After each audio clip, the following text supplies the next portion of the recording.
Egyptian city in the Grand Canyon. Mummies wrapped in linen.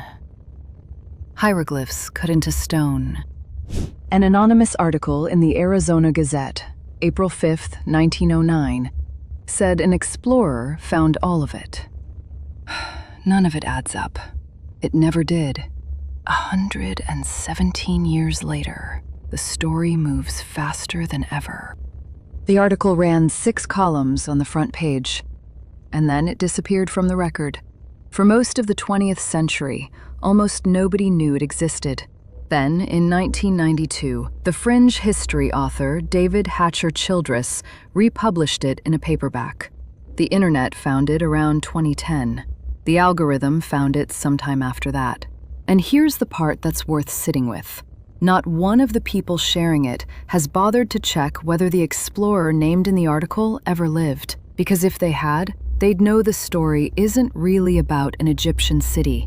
It's about what gets erased to make room for one. Start with what the article said it had. It had a name, G.E. Kinkaid, sometimes spelled Kinkaid.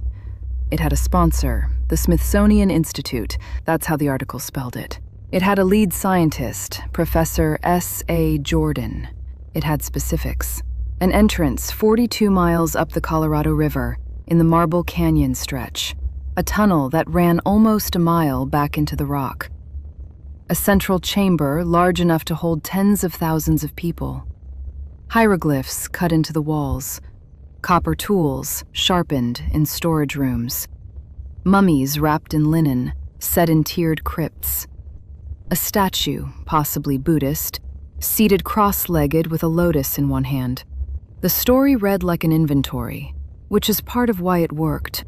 The Smithsonian is not, and was not in 1909, called the Smithsonian Institute. The correct name is Smithsonian Institution.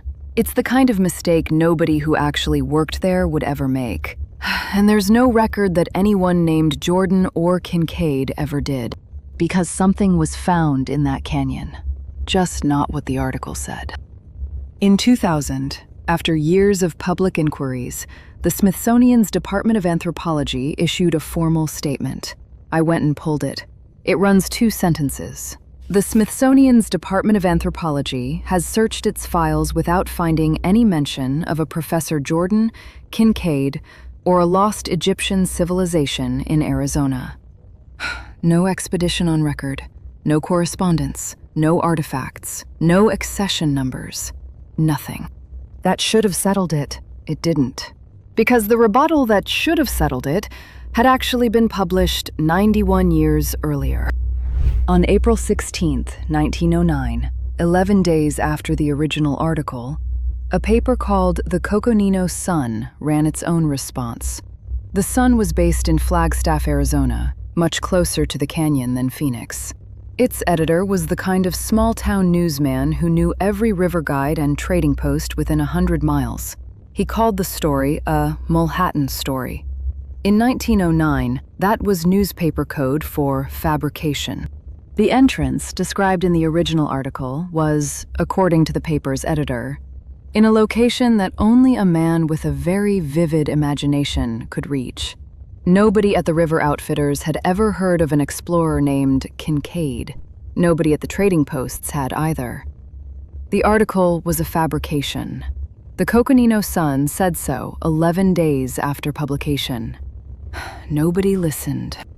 Here's where the recycled version gets clever. If you've watched the videos that grew out of the Kinkaid article, you've seen the same exhibit. The Grand Canyon has formations with Egyptian names: Isis Temple, Osiris Temple, Horus Temple, Tower of Set, Tower of Ra, Cheops Pyramid. The argument runs, these names didn't appear from nowhere. They're what's left over. The last visible trace of something that was actively buried. It's a clean argument. It's also backwards.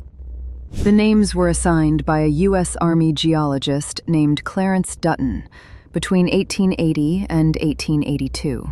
Dutton ran the official United States Geological Survey of the Grand Canyon District. His monograph, published in 1882, established a deliberate tradition. He believed the canyon was monumental enough that its formations should carry names from every world religion. So they do. Shiva Temple, Vishnu Temple, Brahma Temple, Buddha Temple, Wotan's Throne, Walhalla Plateau, King Arthur's Castle, Holy Grail Temple, Solomon Temple, Zoroaster Temple.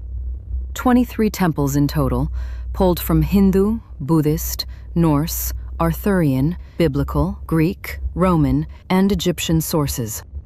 This wasn't a remnant. It was a Victorian classification system. Dutton's atlas predates the Arizona Gazette article by 27 years, which reframes the entire claim.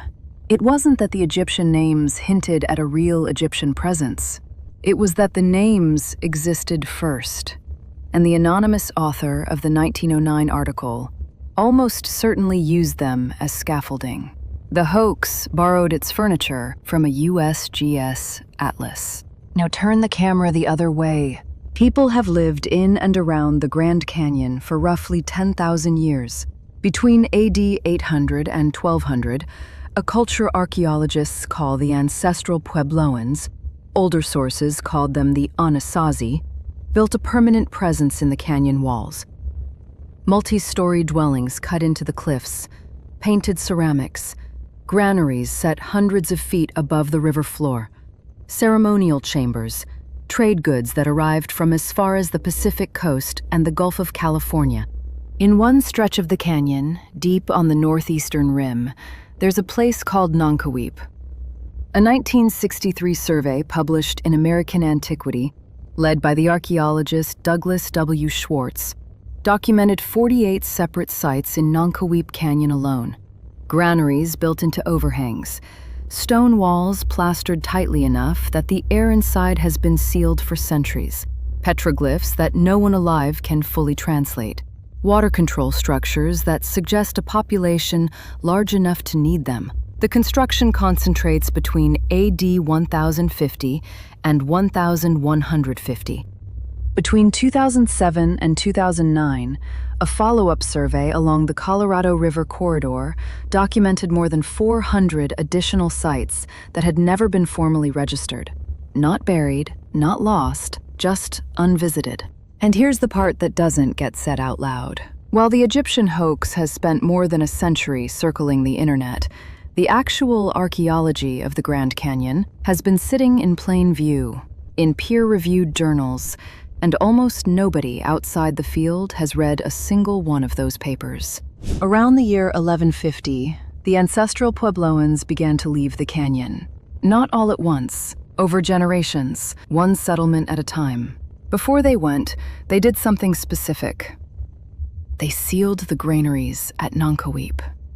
Stone walls, plastered shut. Many were never reopened. Which means this: whatever they put inside those granaries, grain, ceremonial deposits, the last harvest of a fading culture, is, in some of those structures, still in there, nearly 9 centuries later. The air hasn't been disturbed, the plaster hasn't been touched. Why they left is debated. Drought, climate shift, soil exhaustion, internal pressure. No single explanation holds. Still an open question in southwestern archaeology. The Hopi don't call the Grand Canyon a discovery. They call it an origin.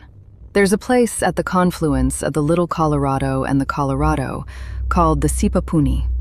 In Hopi cosmology, it's where the ancestors emerged from a lower world into this one. Not a metaphor, a specific geological formation that specific people consider the doorway between worlds. They've asked, repeatedly, that outsiders not photograph it. The serious literature honors that. The videos that recycle Kinkaid don't. Schwartz's Nankoweap survey ran in American Antiquity in January 1963. The Arizona Gazette article ran on April 5, 1909. One of those documents has been read by a few hundred archaeologists in 63 years. The other has been read, in clipped and recycled form, by a number that,